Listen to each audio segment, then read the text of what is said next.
Cuando va a bajar el precio del petróleo, el precio final para el productor dominicano va a quedar igual porque se va a aprovechar la baja para subir el impuesto. Ahora bien, este mismo combustible en Centroamérica sí va a bajar de precio. Entonces, es cierto que afecta la competitividad. Afecta, mira, se ha logrado y qué bien que haya sido así. Y dicho de paso, es interesante porque mucha gente que no asistía a la reunión criticaba el hecho de que, claro, ¿cómo van a estar los empresarios solos? Van a defender solamente lo de ellos.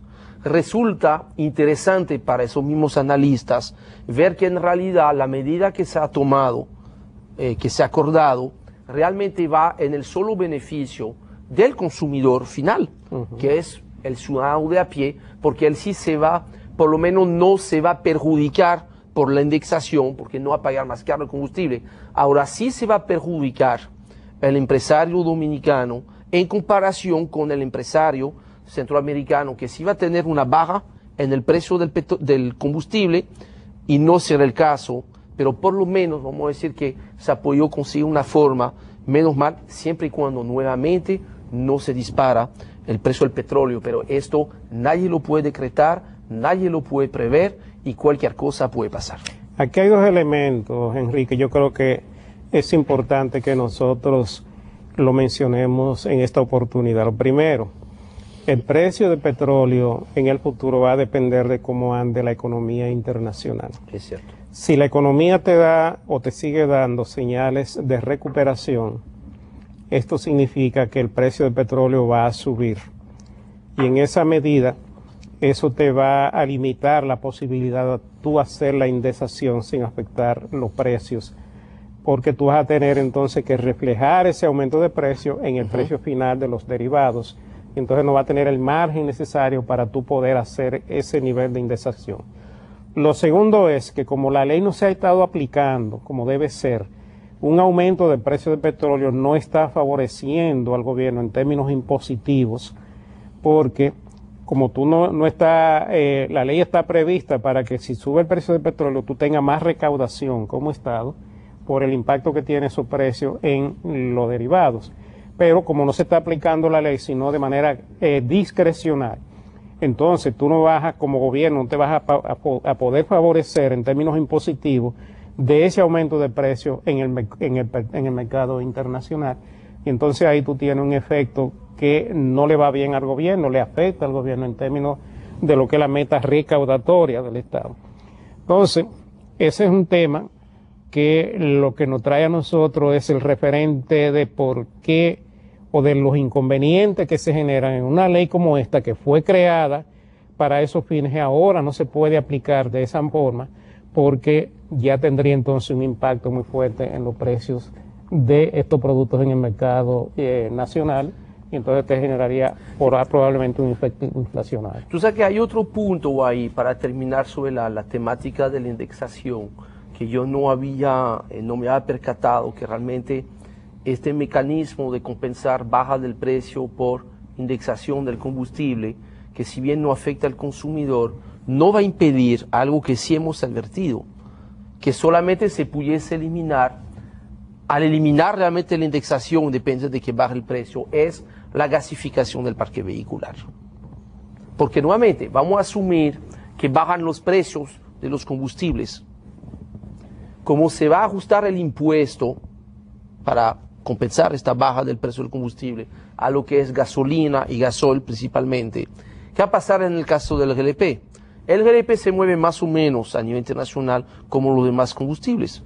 Va a bajar entonces el precio del GLP, como el GLP no está sujeto a pagar este impuesto que hay que indexar en el caso de los demás combustibles, entonces la distancia, el diferencial de precio entre gasolina, gasol y GLP va a ir creciendo y eso va a provocar un fenómeno que hemos observado en los últimos 5 años, que ha sido un traslado, no pequeño, masivo, del parque vehicular hacia... Y eso es entendible. Claro, cuando haya terminado el mecanismo de indexación, un galón de gasolina regular va a estar pagando entre un impuesto y el otro, como están los dos impuestos, 63 pesos por galón, mientras un galón de GLP va a pagar de impuesto menos de 9 pesos. Entonces, no es 0 mata 0, ahí es 9 que mata 63. Entonces, ¿qué va a pasar? Si efectivamente se cumple este éxodo hacia el GLP, entonces, yo hice un cálculo rápido, si baja el consumo de gasolina un 12% y se transfiere hacia el GLP, la recaudación, lejos de subir, va a empezar a bajar.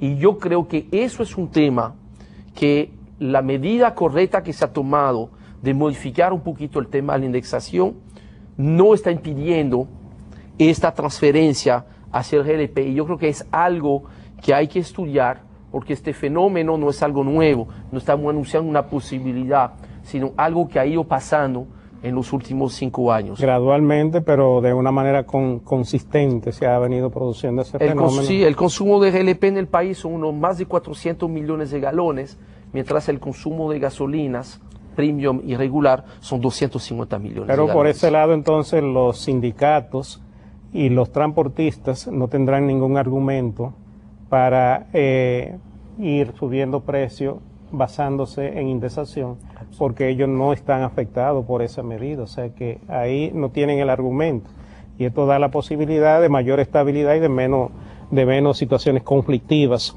en los diferentes sectores de la vida nacional. Vamos a una pausa, retornamos.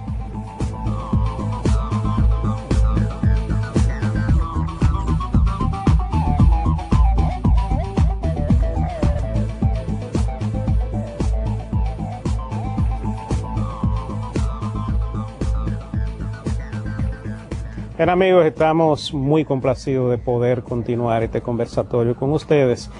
Hemos estado, Henry y yo, mirando una serie o analizando una serie de aspectos que tienen que ver con este tema de la indexación de los combustibles y de su posible impacto impositivo o de precios en el mercado. Y la verdad es que es un tema bastante crucial, bastante complejo y bastante interesante, porque tiene muchas aristas que se afectan con las medidas que se toman, incluyendo todo este andamiaje y toda esta estructura de precios y de medidas impositivas que están aplicando. Y el hecho mismo de que una ley que debió aplicarse de manera regular se haya estado aplicando en forma administrativa dependiendo de la coyuntura que las autoridades hayan estado visualizando en cada momento, y al no aplicarse de esa manera ahora hay un tema de que su aplicación se le hace mucho más difícil a las autoridades, porque ahora esto está coincidiendo con la recuperación de la economía mundial y por lo tanto con la mayor demanda de petróleo a nivel mundial y su impacto en los precios de esta materia prima. Esto realmente nos va a dar a nosotros muchos elementos para continuar hablando con ustedes en los próximos programas. Otra de las declaraciones del presidente de la República al salir de la reunión de hoy fue esta: se mantendrán los incentivos al sector productivo. Yo anoto aquí, esto parece indicar que no se modificará la ley de proindustria, que era algo que estaba generando mucha preocupación. Y habrá que ver entonces el resto de los incentivos que también se ha estado mencionando. ¿Qué va a pasar con esto? Porque si se mantienen como lo ha anunciado el señor presidente de la República, esto significa que se va a dejar de lado la idea y lo que había anunciado el ministro de Hacienda en el sentido de que se iban a introducir cambios importantes en el gasto fiscal, ¿cómo se llama, verdad? Sí, el gasto tributario. Entonces, eso es interesante ver en función de lo que fue la declaración del presidente de la República, que básicamente por lo que se entiende es que el intento que había de modificar el tema de proindustria, que iba más allá que simplemente decir, mira, lo que administraba la DGI lo iba a administrar la DGA, porque creo que muchos analistas lo presentaban de una forma que mucha gente pensaba, bueno, ¿qué importa? Mira, que sea la DGI o la DGA, es igual, porque igualmente va a trabajar de bien,